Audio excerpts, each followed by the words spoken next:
نحمده ونستعينه ونستغفره ونعوذ بالله من شرور أنفسنا ومن سيئات أعمالنا من يهده الله فلا مضل له ومن يضلل فلا هادي له وأشهد أن لا إله إلا الله وحده لا شريك له وأشهد أن محمدا عبده ورسوله أما بعد فإن خير الحديث كتاب الله وخير الهدى هدي محمد صلى الله عليه وسلم وشر الأمور محدثاتها وكل محدثة بدعة وكل بدعة ضلالة وكل ضلالة في النار. أعوذ بالله من الشيطان الرجيم. بسم الله الرحمن الرحيم. يا أيها الذين آمنوا اتقوا الله حق تقاته ولا تموتن إلا وأنتم مسلمون. يا أيها الناس اتقوا ربكم الذي خلقكم من نفس واحدة وخلق منها زوجها وبث منهما رجالا كثيرا ونساء واتقوا الله الذي تساءلون به والأرحام إن الله كان عليكم رقيبا. يا أيها الذين آمنوا اتقوا الله وقولوا قولا سديدا يصلح لكم أعمالكم ويغفر لكم ذنوبكم ومن يطع الله ورسوله فقد فاز فوزا عظيما. وقال الله عز وجل ولو شئنا لبعثنا في كل قرية نذيرا فلا تطع الكافرين وجاهدهم به جهادا كبيرا. ہر قسم کی تعریف اللہ رب العالمین کے لیے ہے. ہم اسی کی تعریفیں بیان کرتے ہیں, اسی سے مدد طلب کرتے ہیں, اپنے گناہوں کی معافی بھی اسی سے مانگتے ہیں. ہم اپنے نفس کی برائی سے اس رب کی پناہ چاہتے ہیں. وہ پروردگار جس کو ہدایت دے اسے کوئی گمراہ نہیں کر سکتا, اور جس کو وہ گمراہ کرے پھر اسے کوئی ہدایت نہیں دے سکتا. میں اس بات کی گواہی دیتا ہوں کہ اللہ کے علاوہ کوئی معبود برحق نہیں, اور میں اس بات کی بھی گواہی دیتا ہوں کہ یقیناً محمد صلی اللہ علیہ وسلم اللہ کے بندے اور اس کے رسول ہیں. بھائیوں, سب سے بہترین کلام اللہ رب العالمین کا کلام ہے, اور بہترین طریقہ نبی صلی اللہ علیہ وسلم کا طریقہ ہے. اللہ کے کلام یعنی قرآن مجید سے, نبی صلی اللہ علیہ وسلم کے طریقے یعنی احادیث نبویہ سے ہمارا دین اسلام مکمل ہو چکا ہے. اب دین اسلام میں ہر نئی بات بدعت کہلائے گی, چاہے وہ اچھی ہو چاہے وہ بری ہو. ہر بدعت گمراہی ہوگی اور ہر گمراہی جہنم میں لے جانے والی ہوگی. اللہ رب العالمین نے فرمایا اے اہل ایمان اللہ رب العالمین سے ڈرو جیسے اس سے ڈرنا چاہیے, اور جب تمہیں موت آئے تو اسلام کی حالت میں تمہیں موت آئے. اور تمہارے رب نے یہ بھی کہا اے لوگوں اپنے رب سے ڈرو, اس رب سے جس نے تمہیں ایک مرد سے پیدا کیا, پہلے اس کے لیے اس کی بیوی کو بنایا اور پھر ان دونوں سے بہت سے مرد عورتیں بنائی. اس اللہ سے ڈرو جس کے نام پر مانگتے رشتے قائم کرتے ہو, یقیناً وہ اللہ تمہارے اعمال پر نگہبان ہے. اور تمہارے رب نے یہ بھی کہا اے اہل ایمان اللہ رب العالمین سے ڈرو, اور جب بات کرو تو سیدھی سیدھی بات کرو. اللہ تمہارے اعمال کی اصلاح کرے گا, تمہارے گناہوں کی مغفرت کرے گا, اور جو اللہ اور اس کے رسول صلی اللہ علیہ وسلم کی اطاعت کرے وہ بڑی کامیابی کو حاصل کرنے والا ہے. عزیز بھائیوں, رمضان المبارک کا مہینہ ہم پر سایہ فطر ہو چکا ہے. سب سے پہلے ہم اللہ رب العالمین کا شکر ادا کریں کہ رمضان کی یہ سعادتیں, رمضان کی برکتیں, اس سے فیض یاب ہونے کا زندگی میں ایک اور سنہرا موقع اللہ نے ہمیں عنایت فرمایا. ہاں, یہ وہی مہینہ ہے جس سے ایک انسان اپنی جنت بنا سکتا ہے. یہی وہ مہینہ ہے جس میں ایک انسان اللہ کی رضا و خوشنودی حاصل کر سکتا ہے. یہی وہ مہینہ ہے جس میں نیکی نیکیاں کر کے جنت کے بلند و بالا مقام ایک انسان حاصل کر سکتا ہے۔ رمضان یہ وہ مہینہ ہے جو ایک عام انسان کو ایک مجاہد پر فوقیت دیتا ہے، ایک عام انسان کو ایک شہید پر فوقیت دیتا ہے، ایک عام انسان کو نمازی تہجد اور تہجد گزار پر فوقیت دیتا ہے۔ اگر وہ اس ماہ مقدس میں نیکیاں کرتا رہے، اس ماہ مقدس میں عمل صالح وہ کرتا رہے، اس ماہ مقدس میں وہ قرآن مجید کی تلاوت کرتا رہے، اس ماہ مقدس میں وہ اعمال صالحہ میں بڑھ چڑھ کر حصہ لیتا رہے، تو یاد رکھیں یہ ماہ مقدس ہے جو اسے جنت میں داخل کروا سکتا ہے۔ بھائیوں، ویسے تو رمضان المبارک کے آنے پر ہمیں اپنی کمر کس لینی ہے عبادتوں کے لیے۔ عبادتوں میں بڑی محنتیں، ریاضتیں، مشقتیں ہونی چاہیے، ہر قسم کی عبادت ہم سے ہونی چاہیے۔ توبہ و استغفار کی عبادت ہو، قرآن مجید کی تلاوت کی عبادت ہو، صدقات و خیرات کی عبادت ہو، صدقات و خیرات کے ساتھ ساتھ زکات کی ادائیگی کا مسئلہ ہو، یا اللہ رب العالمین کی راہ میں نفلی عبادتیں ادا کرنے کا موقع ہو، ہر قسم کی عبادت میں ہمیں بڑھ چڑھ کر حصہ لینا چاہیے۔ لیکن رمضان کی عبادتوں میں ایک عبادت، اہم عبادت، قرآن مجید کی تلاوت کرنا ہے، قرآن مجید کو پڑھنا پڑھانا ہے، قرآن مجید کو سننا سنانا ہے، قرآن مجید کی تبلیغ و اشاعت میں لگے رہنا ہے۔ یہ قرآن مجید کی عبادت رمضان کی اہم عبادتوں میں سے ایک عبادت ہے۔ پیارے نبی صلی اللہ علیہ وسلم اس قرآن مجید کی عام حکم کو لے کر بیان فرمایا، چاہے رمضان کا مقدس مہینہ ہو یا غیر رمضان ہو، بہترین قسم کے لوگ وہ ہیں جو خیرکم من تعلم القرآن وعلمہ کا فریضہ انجام دیتے ہیں، یعنی بہترین ہے وہ لوگ جو قرآن مجید کو سیکھتے ہیں یا قرآن مجید کو سکھاتے ہیں۔ پیارے نبی صلی اللہ علیہ وسلم نے کہیں بیان فرمایا، یقیناً وہ انسان جو قرآن مجید کی آیتیں سنتا ہے، ایک آیت ہی کیوں نہ ہو، اللہ رب العالمین قرآن مجید کے سننے پر اس کو نیکی لکھتا ہے، اجر لکھتا ہے۔ اور آپ نے فرمایا اگر کوئی قرآن مجید کی تلاوت کر لیتا ہو، قرآن مجید کو پڑھ لیتا ہو، قرآن مجید کو مشقت کے ساتھ اچھی آواز کے ساتھ تلاوت کر لیتا ہو، تو یہ تلاوت کل قیامت کے دن اس کے لیے نور کا کام کرنے والی ہے۔ کہیں پر پیارے نبی صلی اللہ علیہ وسلم نے قرآن مجید کی تلاوت کو لے کر بیان فرمایا، الماہر بالقرآن مع السفرۃ الکرام البررہ، یقیناً قرآن مجید کو اچھے انداز میں تلاوت کرنے والے، بہترین آواز میں پڑھنے والے، اس کی حروف کی اچھی ادائیگی کر کے پڑھنے والے، اس کی تلاوت کے آداب کا خیال رکھتے ہوئے پڑھنے والے، کل قیامت کے دن معزز فرشتوں کے ساتھ رہیں گے۔ اللہ ان کا مقام اتنا اونچا کرے گا کہ وہ جبرائیل، وہ میکائیل، وہ اسرافیل اور اللہ کے جو مقرب فرشتے ہیں ان کے ساتھ ان کا حشر اور انجام ہونے والا ہے۔ وہیں پر ایک انسان قرآن مجید کی تلاوت کرنا چاہتا ہو، قرآن مجید پڑھنا چاہتا ہو، لیکن قرآن مجید کے پڑھنے میں اسے دشواری ہو رہی ہو، اٹک اٹک کر وہ قرآن مجید پڑھتا ہے، مشقت کے ساتھ وہ قرآن مجید پڑھتا ہے۔ پیارے نبی صلی اللہ علیہ وسلم نے فرمایا دو نیکیاں اسے ملنے والی ہے، پہلی نیکی وہ قرآن مجید کا تلاوت کر رہا ہے، اور دوسری نیکی قرآن مجید کے پڑھنے میں جو دشواریاں اسے ہو رہی ہے اس کا بھی اجر اسے لکھا جانا والا ہے۔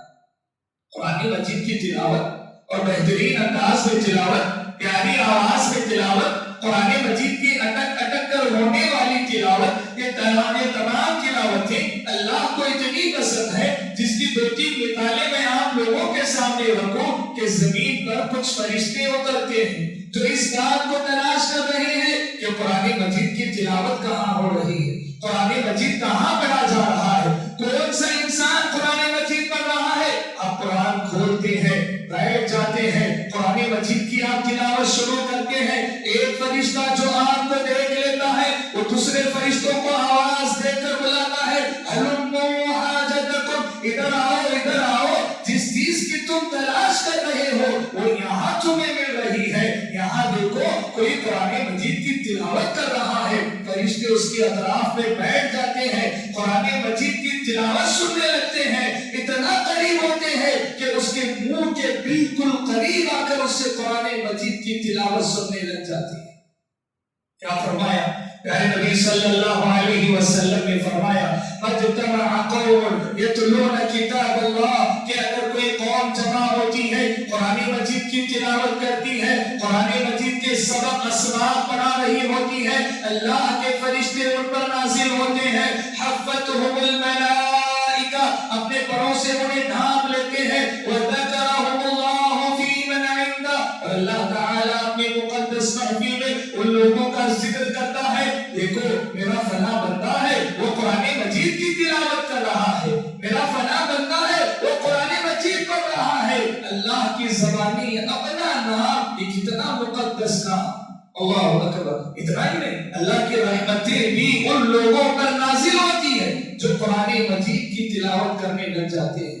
پیارے نبی صلی اللہ علیہ وسلم ایک مرتبہ راستے سے گزر رہے ہیں اور آپ نے ایک گھر سے آواز سنی، قرآن مجید کی بہترین آواز آ رہی تھی، بڑی پیاری تلاوت ہو رہی تھی۔ پیارے نبی صلی اللہ علیہ وسلم کے قدم وہیں پر رک گئے، آپ قرآن مجید سننے لگے، آپ قرآن مجید کی تلاوت کو روڈ پر کھڑے ہو کر سننے لگے، بہت دیر تک سنتے رہے، یہاں تک کہ قرآن مجید کی تلاوت ختم ہوئی تو آپ اپنے مقام پر چلے گئے۔ دوسرے روز کی بات ہے، وہ صاحب قرآن جو کل تلاوت کر رہے تھے آج دربار نبوی میں موجود تھے، ابو موسیٰ اشعری رضی اللہ تعالی عنہ۔ پیارے نبی صلی اللہ علیہ وسلم نے انہیں دیکھا، کہنے لگے ابو موسیٰ کیا قرآن مجید پڑھتے ہو، کیا قرآن مجید کی تلاوت کرتے ہو؟ کل تمہارے گھر کے باہر سے گزر رہا تھا، تم قرآن مجید پڑھ رہے تھے، میرے پیر رک گئے، تم قرآن مجید کی تلاوت کر رہے تھے، میں باہر رک گیا، میرے قدم جم گئے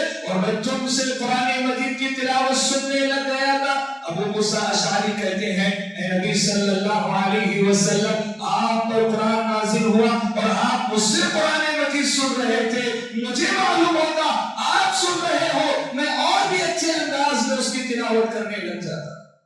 پیارے نبی صلی اللہ علیہ وسلم نے کہا ابو موسیٰ ایسے لگتا ہے اللہ نے داؤد علیہ السلام کے سروں میں سے ایک سر تم کو عطا کیا ہے، قرآن مجید کی تلاوت۔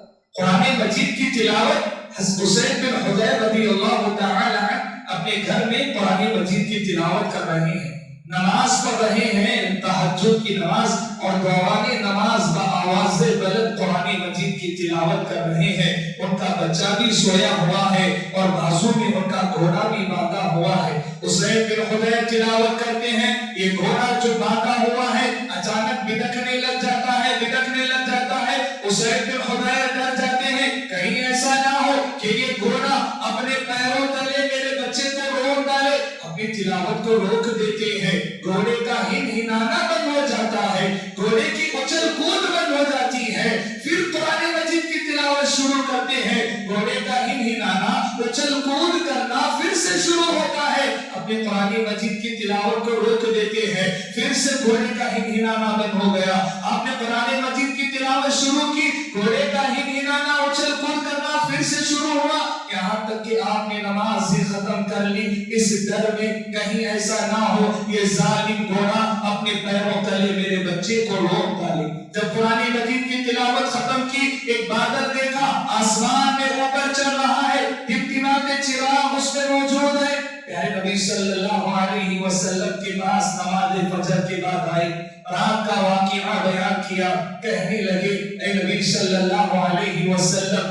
میں قرآن مجید کی تلاوت کر رہا تھا، یہ گھوڑا ہنہنا رہا تھا، بدک رہا تھا۔ پیارے نبی صلی اللہ علیہ وسلم نے پوچھا اے حسین تم نے قرآن مجید کی تلاوت کو تو نہیں روکا نا؟ بولا نہیں روکا، میں پڑھتا رہا، گھوڑا بدکتا رہا، آپ پوچھتے رہے قرآن مجید کی تلاوت کو تو بند نہیں کیا؟ کہا کہ نہیں بند کیا، پھر سے قرآن مجید کی تلاوت شروع کی، پھر سے یہ بدکنا شروع کر دیا، پھر میں نے قرآن مجید کی تلاوت روک دی، نماز ختم کر لی تو دیکھا کہ ایک بادل ٹمٹماتے چراغوں کے ساتھ آسمان کی طرف بڑھ رہا ہے۔ پیارے نبی صلی اللہ علیہ وسلم نے کہا اے حسین وہ فرشتے تھے جو بادل میں بیٹھ کر تم سے قرآن مجید کی تلاوت سننے کے لیے آئے ہوئے تھے، وہ تم سے قرآن مجید کو سن رہے تھے، اگر تم اس طرح قرآن پڑھتے جاتے جاتی اور تمام لوگ ان فرشتوں کو اپنی آنکھوں سے دیکھ لیتے، تمام لوگ ان فرشتوں کو اپنی آنکھوں سے دیکھ لیتے۔ یہ قرآن مجید کی تلاوت کرنے کا ثواب، قرآن مجید کی تلاوت پر کتنا ثواب۔ پیارے نبی صلی اللہ علیہ وسلم نے فرمایا لا اقول الف لام میم حرف، میں یہ نہیں کہتا کہ الف لام میم ایک حرف ہے، بل الف حرف، ایک الف ایک حرف ہے، لام ایک حرف ہے اور میم ایک حرف ہے، اور جتنا قرآن مجید کی تلاوت کرو گے ہر حرف پر 10 نیکیاں اللہ تمہیں عطا کرنے والا ہے، اور کوئی نیکی ایسی نہیں ہے جو تمہیں اتنا زیادہ اجر عطا کرتی ہے۔ قرآن مجید کی تلاوت، بھائیوں اس رمضان میں قرآن مجید کی تلاوت کے ساتھ ساتھ ہمیں قرآن مجید کے درس میں بھی بیٹھنا ہے، قرآن مجید کو ہمیں سمجھنے کی بھی کوشش کرنا ہے۔ خطبہ مسنونہ میں جو آیت کریمہ کی تلاوت میں نے آپ لوگوں کے سامنے کی، اللہ تعالیٰ نے فرمایا وَلَوْ شِئْنَا لَبَعَثْنَا فِي كُلِّ قَرْيَةٍ نَذِيرًا، اور اگر ہم چاہتے ہر قریے میں ہر بستی میں ایک ڈرانے والا بنا کر بھیج دیتے، فَلَا تُطِعِ الْكَافِرِينَ وَجَاهِدْهُمْ بِهِ جِهَادًا كَبِيرًا۔ اے پیارے نبی صلی اللہ علیہ وسلم آپ کافروں کا کہا نہ مانے اور اس قرآن مجید کو لے کر جہاد کبیر کریں۔ دراصل نبی صلی اللہ علیہ وسلم پر جو اعتراضات تھے ان اعتراضات میں سے ایک اعتراض یہ تھا کہ اللہ نے آپ کو کیوں نبی بنایا، اللہ نے آپ کو کیوں رسول بنایا۔ اللہ تعالیٰ نے اس پس منظر میں یہ آیت کریمہ نازل فرمائی، کہا کہ اللہ تعالیٰ جسے چاہے اسے رسول بنائے، آپ کافروں کے اعتراض کو نہ سنیں، یہ جہاد کبیر کریں۔ جہاد کبیر کیا ہے؟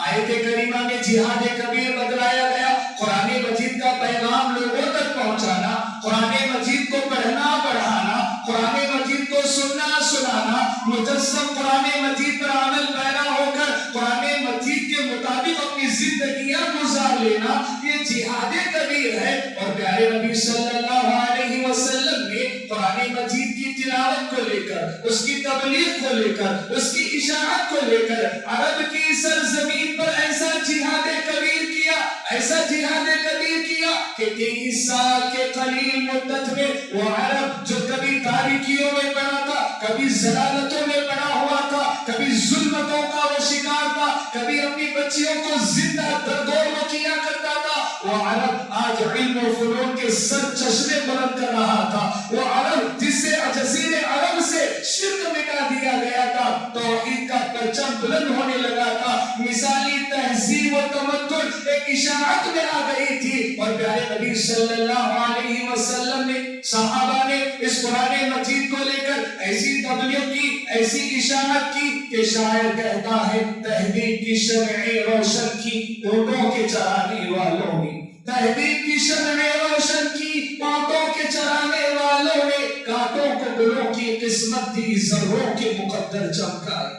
یہ دراصل قرآن مجید کا کرشمہ تھا، یہ قرآن کا لایا ہوا انقلاب تھا کہ 30 سال میں وہ عرب جو ٹکڑوں ٹکڑوں میں بنا ہوا تھا آج دنیا کی سپر پاور کنٹری بن کر ابھر گیا تھا، جس سے ایران و روم بھی ڈرا کرتے تھے اور اپنی صفیں پیچھے کر لیا کرتے تھے۔ پیارے نبی صلی اللہ علیہ وسلم اس دنیا سے رخصت ہو چکے، لیکن آپ نے ایک نسخہ کیمیا ہمیں دیا، وہ قرآن مجید ہے۔ اس قرآن مجید کو اپنے سینے سے لگا کر رکھنا، اس قرآن مجید کی تلاوت کرتے رہنا، اس قرآن مجید کو فہم کے ساتھ پڑھنا پڑھانا، اس کے درس و دروس کرنا، یہ ہماری ترقی کی اصل وجہ ہے، یہ ہماری کامیابی کی اصل وجہ ہے۔ ہم کامیاب ہوں گے، ہم عروج پر ہوں گے، ہم حاکم ہوں گے، ہم بادشاہ بنیں گے اگر ہم نے اس قرآن مجید کا حق ادا کیا، اور اگر ہم نے اس کا حق ادا نہیں کیا تو یاد رکھے یہ قوم سب سے ذلیل ہونے والی ہے،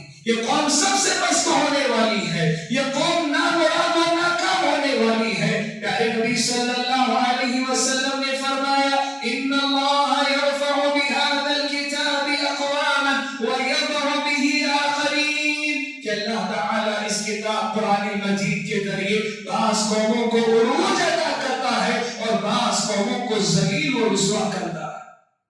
آج یہ امت کا حال کیا ہے؟ اس کے پاس آب حیات موجود ہے، یہ پیاسی نظر آتی ہے،